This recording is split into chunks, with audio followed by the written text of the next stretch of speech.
Good morning, Kabibim supporters. Ganun din po sa OFW na patuloy na sumusuporta sa ating mahal na Pangulo na si Bongbong Marcos, Luzon, Visayas at Mindanao. Good morning and God bless sa atin. May tatalakayin lang po natin yung nagain ng impeachment case labang kay Pangulong Bongbong Marcos. Na yung, kilala nyo ba yung mayabang na ngaw-ngaw na yung ilong ay umuusok na sa sobrang galit? Kilala nyo ba yung guys? Yung attorney daw na Harold Respicio. Asan na? Attorney Harold Respicio, Ilong Rangers. Yung pinagdakdak mo na, pinangaw-ngaw mo na magagaling na abogado sa Pilipinas. Ano nangyari sa impeachment mo? Uy, Harold Respicio, na nagsasabi nga lahat ng Ilocano ay ayaw kay Bongbong Marcos, kinam nga attorney.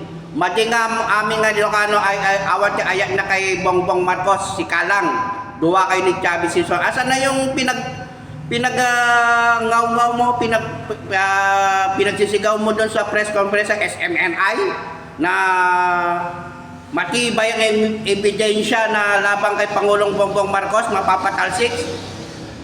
Pinagyayabang mo pa na magagaling yung mga abogado na dinala doon na si Topak Show? O asan na yung pinagyayabang mo? Harold Respicio na saan ka ba banda sa Isabela, sa Mercedes? Tingnan mo nga yung nasasakupan mo dyan kung talagang ayaw nila kay Marcos. Baka ikaw lang, baka nga yung taga dyan sa inyo ayaw sa'yo eh. Dahil sa ginawa mo kay Pangulong Bongbong Marcos. Ilong Rangers, asa ka na? Parang tahimik ka na. Yung parang ilong mo na na umuusok. Asa na? Respicio yung pinagyayabang mo magagaling na abogado. Anong nangyari sa impeachment labang kay Pangulong Bongbong Marcos? Sinasabi mo na matibay na ebidensya. Andiyan ka. Asa na, Respicio? Sagutin mo yung video ito, asan ka? Yung pinagyayabang mo, yung ilong mo nga yan, ang umuusok eh. Tapos pumunta sa SMI.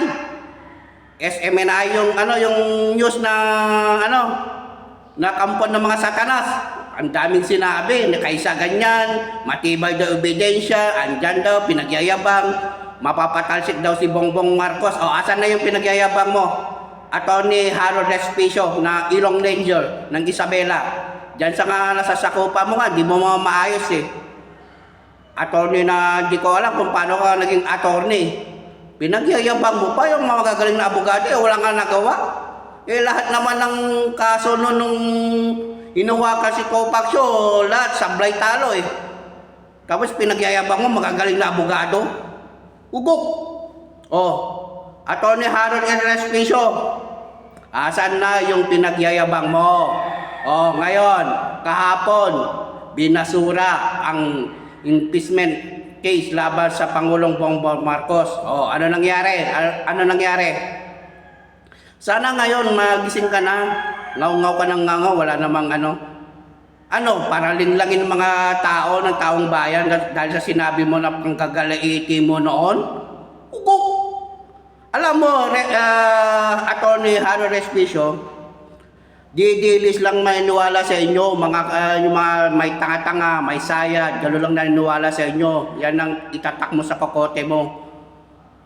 Yung naniniwala din sa babagsayin si Marcos, yung may sangkot sa mga katiwalian sa kaban ng bayan. Kaya gusto nila pabagsayin si Marcos kasi nabulabog sila sa kanilang tarantaduhan sa ginawa sa kaban ng bayan, kaya sangkot sila sa katiwalian. Kaya galit na galit sila kay Marcos. Baka isa ka na rin doon eh. Kaya galit na galit ka eh. Siguro, nanggaw-ngaw ka siguro. Hindi ko lang alam Baka siguro pinakanguha ka ni Inday side na posisyon, kaya ganyan yung galit mo kay Bongbong Marcos. Yan lang masasabi ko sa iyo, Harold Respicio. Attorney Harold Respicio ng taga Isabela. Mabuhay ka hanggang sa gusto mo na katangahan. Ewan ko lang ba. Bye, salamat and God bless.